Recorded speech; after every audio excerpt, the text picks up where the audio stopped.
E incluso tampoco habría incompatibilidad necesariamente entre un Dios que ha creado el mundo para que siga de modo regular una serie de leyes, pero que se guarda la prerrogativa de que si quiero intervenir, voy a intervenir porque me sale de los cojones.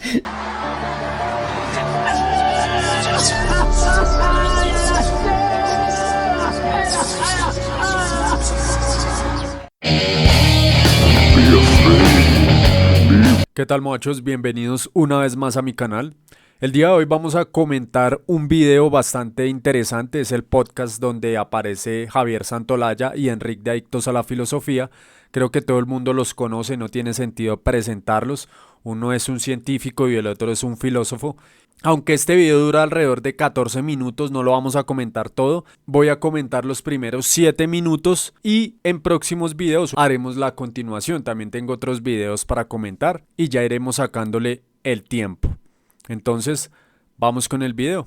Pregunta para ti. ¿Dios existe? No, vamos a ver. Vamos a poner que existe. Vale. No, pero has dicho que te habían quedado preguntas de la última vez. O sea, ¿qué quieres decir? Sí, claro, hay cosas que de Dios que es interesante. Vale. ¿Dios sería compatible con las leyes de la física? ¿O estas leyes lo excluirían por completo? Vale. Yo no veo, no sé si tú ves incompatibilidad, yo no veo ninguna incompatibilidad. De hecho, el origen histórico del concepto de leyes de la naturaleza es de que son los dictámenes de un legislador universal. Entonces, en ese sentido, o sea, al final la ciencia va a descubrir leyes, pero nos queda la pregunta de, vale, pero estas leyes que la ciencia descubre, ¿qué son? ¿Sí? ¿Qué son? Son objetos platónicos abstractos que están en una especie de tercer reino, ¿no? Distinto del mental y del material. Son los dictámenes de un ser necesario. Son meras regularidades, son inventos humanos, etcétera, ¿no?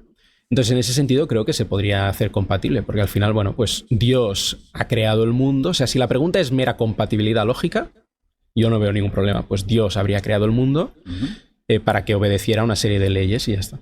Bueno, para hablar principalmente respecto a las leyes hay que entender que nosotros como seres contingentes llegar a dilucidar qué son las leyes físicas es bastante complejo.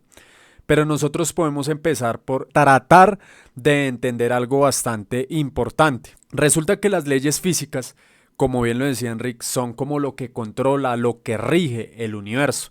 Entonces sabemos que todo comportamiento, toda causalidad, todo lo que sucede en el universo sigue ciertas reglas. Incluso si hablamos de Dios, Dios tiene sus propias leyes y sus propias reglas que lo rigen a él mismo. Esto no es descabellado, nosotros sabemos que Dios es un ser omnipotente. Eso es una regla de su naturaleza, por así decirlo. Dios no puede dejar de ser omnipotente.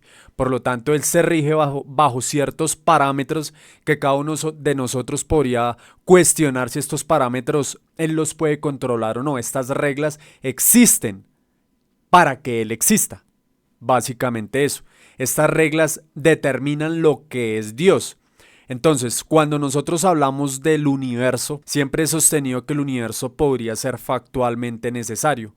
Es decir, que el universo, aunque podría no existir, existe. Y el hecho de que exista desde siempre implica que no hubo un punto en el cual el universo no existiera.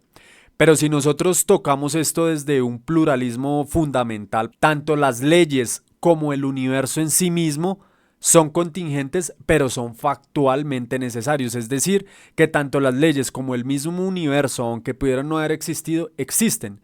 Y la pregunta en sí ya no tiene sentido de qué hubiera pasado si el universo no hubiera existido, porque siempre ha existido. Entonces, cuando nosotros hablamos de las leyes físicas, estas leyes junto con el universo podrían, desde el pluralismo fundamental, podrían haber siempre existido. Estamos hablando de un pluralismo de causas. Estamos hablando de algo que siempre ha existido. A diferencia tal vez del monismo fundamental, cuando hablamos de que solamente Dios, el ser existente y el único ser necesario, podríamos hablar de que el universo y su constituyente fundamental o un cúmulo de ciertos parámetros de lo que compone el universo siempre han existido y aunque podrían no haber existido, aún así existen. Continuemos.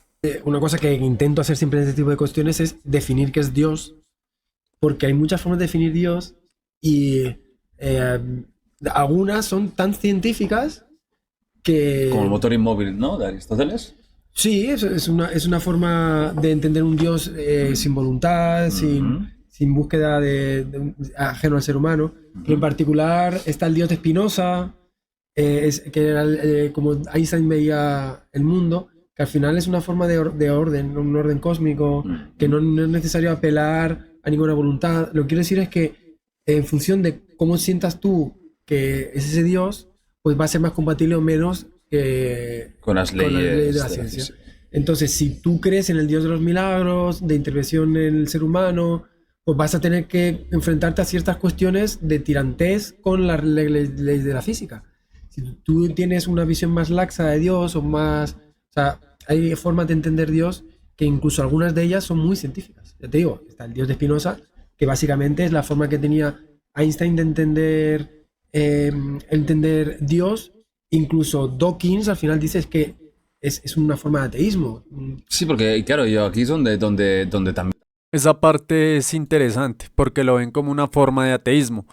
Si nosotros hablamos del Dios de Spinoza o si hablamos de una especie de panteísmo, no tiene siquiera sentido llamarle a Dios, porque no estamos hablando de un creador con voluntad que decidió colocar criaturas en ciertas circunstancias. Estamos hablando de que el universo en sí mismo es Dios y todo lo que lo compone. Todos seríamos Dios, el universo en sí mismo es Dios. Entonces, ¿qué sentido tiene llamar Dios si todos somos Dios? Realmente, aunque es entendible esta postura, no le veo mucho sentido tal vez práctico o filosófico. También le veo un poco la contradicción. Si al final Dios es una especie de orden cósmico, sin voluntad, sin conciencia, ¿qué diferencia hay con las leyes de la física? Entonces las leyes de la física son Dios. Pero no creo que es esto lo que el concepto que mucha gente, o casi todo el mundo que habla de Dios tiene, ¿no? Claro, pues hay que definirlo primero.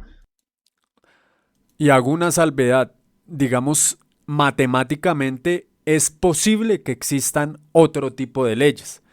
Nosotros desde nuestra perspectiva, desde el centro del mundo como nos vemos, consideramos que las leyes físicas son algo único, algo extraño, algo tal vez que consideramos que no podría haber otro igual. Pero si existiera teóricamente, hipotéticamente, un multiverso, tal vez teorías espejo o tal vez diferentes dimensiones, podrían existir otro tipo de leyes físicas. Entonces, nuestro sistema de leyes, la configuración de leyes que tenemos para este universo, no sería algo especial, simplemente sería una de muchas más.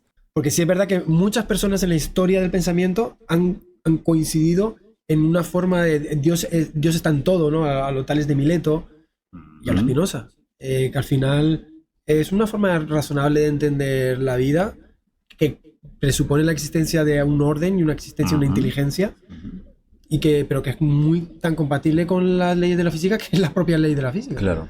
Como decía Sagan, eso es Dios, pero yo no le voy a rezar a la ley de la gravedad. Entonces, sí hay formas diferentes de entender, ya te digo, esta espiritualidad, y muchas de ellas son tan compatibles con la física que... Me hace gracia, había otro científico que decía, si yo pudiera hablar con Dios, le diría que hiciera mejor las leyes, ¿no? Porque, mejorando a Dios. Mejorando a Dios. Pero sí, hay un punto en el cual o sea, depende de cómo definamos a Dios, ¿no? Entonces lo podemos meter más dentro de las leyes de la física o no. Tú, Enric, ¿qué concepto tienes de Dios? Porque entiendo que no tienes el concepto de Aristóteles, no tienes un concepto de Dios más cristiano, entiendo, más humanista, más parecido a nosotros, pero superior, ¿verdad? Sí, o sea, yo entiendo... A mí me gusta mucho... Hubo un debate en los años 80, me parece, entre Bertrand Russell y Frederick Coplestone. Entonces ellos se ponen de acuerdo en una definición de Dios como para empezar, que creo que está bien, que es, bueno, pues es un ser trascendente, distinto del mundo, que ha creado el mundo, ¿sí? Entonces, en ese sentido, no sería el Dios de Spinoza, sería un Dios más, pues el Dios de Santo Tomás, de San Agustín. El de Aristóteles no es exactamente creador, pero bueno, el de Platón, podríamos decir, ¿vale? Entonces, yo no veo ninguna incompatibilidad entre ese Dios y que la naturaleza siga una serie de leyes, ¿no? E incluso tampoco habría incompatibilidad necesariamente entre un Dios que ha creado el mundo para que siga de modo regular una serie de leyes, pero que se guarda la prerrogativa de que si quiero intervenir, voy a intervenir porque me sale de los cojones, ¿sabes? O sea, al final lo he hecho yo. Bueno, hay que dejar claro una cuestión. Aunque Enric no lo menciona, él es teísta clásico. Para los que no sepan, existe el teísmo clásico y neoclásico. Él es teísta clásico y se diferencia en algunos aspectos del teísmo neoclásico. Lo principal es desde la simplicidad divina o desde la inmutabilidad. Hay como ciertas diferencias y ciertos roces entre los mismos teístas o apologistas cristianos. Entonces, empecemos por ahí. Vamos a dejar que continúe el pedazo que falta y comentaré algo importante. Pues si quiero que en un momento pase algo extraordinario, que se salga del orden regular de las cosas, lo voy a hacer, ¿no?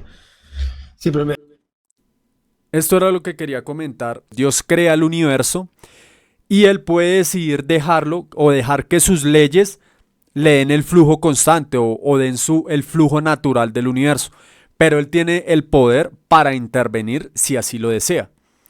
Esto es correcto si nosotros lo vemos desde una perspectiva de un Dios pues todopoderoso, que Él hace y deshace lo que Él quiera porque Él es Dios. Pero acá es donde entra en conflicto con sus propios atributos o su propia naturaleza. Nosotros hablamos de un Dios, hay que tener algo en cuenta. Cuando nosotros consideramos, por ejemplo, un Dios deísta desde el deísmo, es un ser que crea un universo y lo deja a su suerte. Es decir, crea con ciertas constantes universales para que el universo pues tenga un desarrollo natural. Su naturaleza misma es creadora, entonces Dios puede crear no solamente uno, sino puede crear miles o millones de universos y a cada uno lo deja a su suerte, sencillamente porque dentro de su naturaleza está el crear. Su naturaleza misma es ser creador. Entonces a Dios no le interesa si un universo es apto para la vida o no. Esto es desde el deísmo y lo veo mucho más coherente.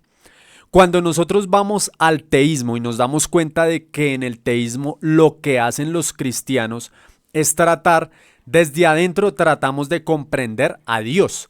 ¿Cuál es el problema con esto? Que esto se basa en libros religiosos, este tipo de cosas siempre va a generar muchos problemas. Entonces, si nosotros hablamos de un Dios que es omnibenevolente, de un Dios que nos ama y que nos juzga conforme a nuestros actos o que nosotros tenemos libre albedrío, acá hay un problema fundamental. Si nosotros consideramos de que un Dios crea un universo, pongamos el Dios del teísmo general, Dios crea este universo con diferentes constantes de leyes físicas, entonces hablamos de un sistema causal. Estamos hablando que hay una relación causal desde el momento en que el universo se crea hasta el momento en que el universo deja de existir.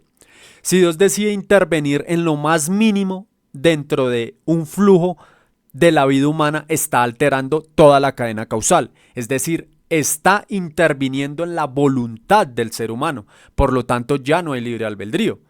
Por poner un ejemplo bastante sencillo, pongamos el ejemplo de Moisés, muy sencillo. Cuando Dios se le aparece en el monte Sinaí, le da las tablas de la ley, etc. Estamos hablando de que la naturaleza humana ya iba con un flujo constante, por así decirlo. Dios interviene y a través de Moisés altera el futuro.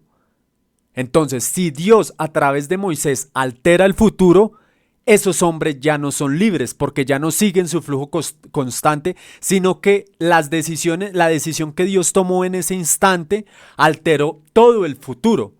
Entonces, ¿dónde queda libre albedrío? Eso no tiene mucho sentido. Falta otro pedazo, pero vamos a continuar para comentarles lo otro. Me pasa con ese tipo de explicaciones, me pasa un poco con el escepticismo, que al final son medio remiendos, ¿no?, que tienes que hacer para explicar ciertas cosas en un todo vale. Y en un todo vale, pues se pierde, ¿no? En el escepticismo, cuando uno es escéptico al extremo, llega un momento que dices tú, entonces que... Si no te crees nada, no te puedo convencer de nada, no te puedo hablar de nada. Pero ¿dónde verías el problema?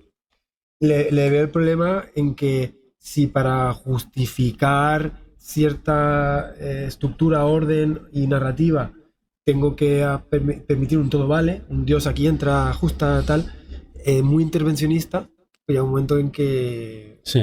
Si todo vale, ¿sabes? Claro. Hasta el punto de que Dios también puede engañarme o confundirme, lo que sea, claro. Descartes del Dios maligno, que no sé qué, claro. O sea, si te metes ya a un extremo intervencionista, sí, es como el extremo escéptico.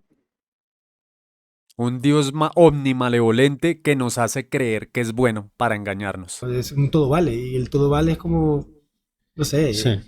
no es una idea bella, también es otro punto interesante.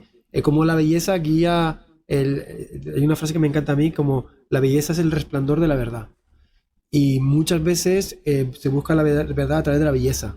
Y una idea muy intervencionista o muy apañadora, pues no es bella la idea. El hecho de que tenga que haber un superior que esté todo el tiempo interviniendo, haciendo cosas, genera la sensación de estos son remiendos y uno buscaría una idea como más armónica. Sí, ¿no? yo no estaba pensando en eso, o sea, yo estoy de acuerdo en que un dios que esté todo el rato interviniendo es un dios menos perfecto que uno que sencillamente pues ha creado un orden que de manera regular puede funcionar sin que él intervenga, ¿no?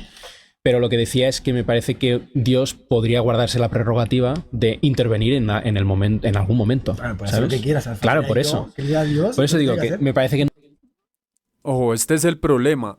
No solamente el hecho de que Dios pueda intervenir en cualquier momento, es que así intervenga en un solo momento, eso va a alterar absolutamente todo, toda la cadena causal. Es como un juego de dominós. Toca un dominó y todos se van a caer. Eso es algo lógico, es algo obvio. Todos nuestros actos tienen relevancia en todos los demás actos de la sociedad. Si yo ahorita salgo y toco algo, o si golpeo algo, o si le pego a alguien, o si hablo con alguien, eso va a alterar el flujo que llevaba esa persona. Si yo ahorita salgo y me encuentro con una persona, esa persona se va a detener y el hecho de que se detenga resulta que ya no va a ser en el mismo instante que iba a hacer algo, ya no lo va a hacer en ese momento, sino que lo va a hacer después de lo que lo iba a hacer. Y asimismo se genera una cadena causal que va alterando absolutamente todo en el planeta Tierra. Es así de sencillo, absolutamente todo tiene relevancia. no hay incompatibilidad, Claro. ¿sabes? Entre que haya unas ciertas leyes de la naturaleza, ¿sí? Y que no es Dios incompatible, exista. pero o- es sucio.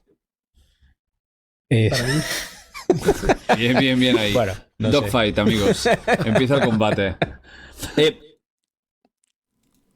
Ahora, un punto también que me gustaría tratar referente a esto.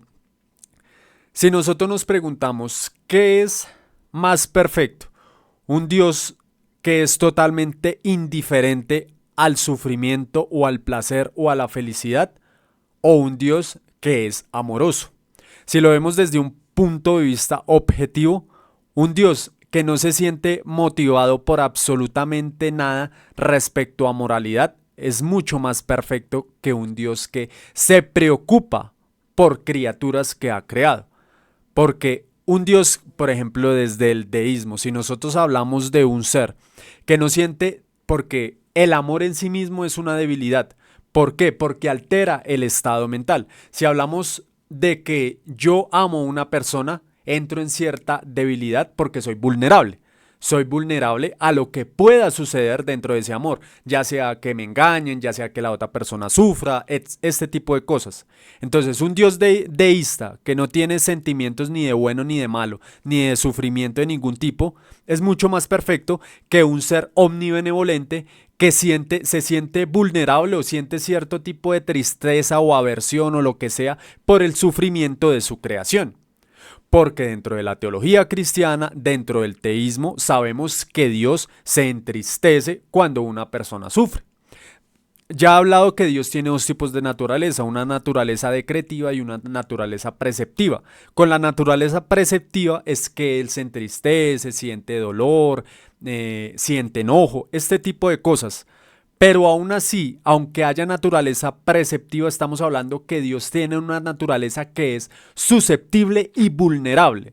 Entonces, si hablamos de un Dios que tiene una naturaleza decretiva y otra naturaleza que tiene vulnerabilidad, entonces, ¿por qué un Dios deísta que no tiene ningún tipo de planteamiento moral, por qué sería inferior? Entonces, si hablamos de un Dios más perfecto o superior, el Dios del deísmo sería superior al del teísmo, ya que simplemente su naturaleza tiene todos los atributos de Dios, a excepción de la omnibenevolencia, porque no la necesita. Él no está limitado por planteamientos morales. Simplemente su naturaleza es crear. Y pare de contar. Es más razonable. Opiniones. Evidentemente A ver, estamos vamos. en el terreno de las opiniones porque aquí nadie podrá venir con yo tengo la prueba definitiva. Es más Sí. razonable creer en un Dios creador o en un universo autoexistente y eterno. Bueno, muchachos, hasta aquí el video de hoy. Como les había comentado, esto solamente es la primera parte. La segunda parte la publicaré dentro de pocos días, pero trataremos de darle respuesta o comentar lo que dicen ellos referente al universo autosustentable. Entonces no olvides suscribirte, darle like y compartirlo si te gustó. Hasta pronto.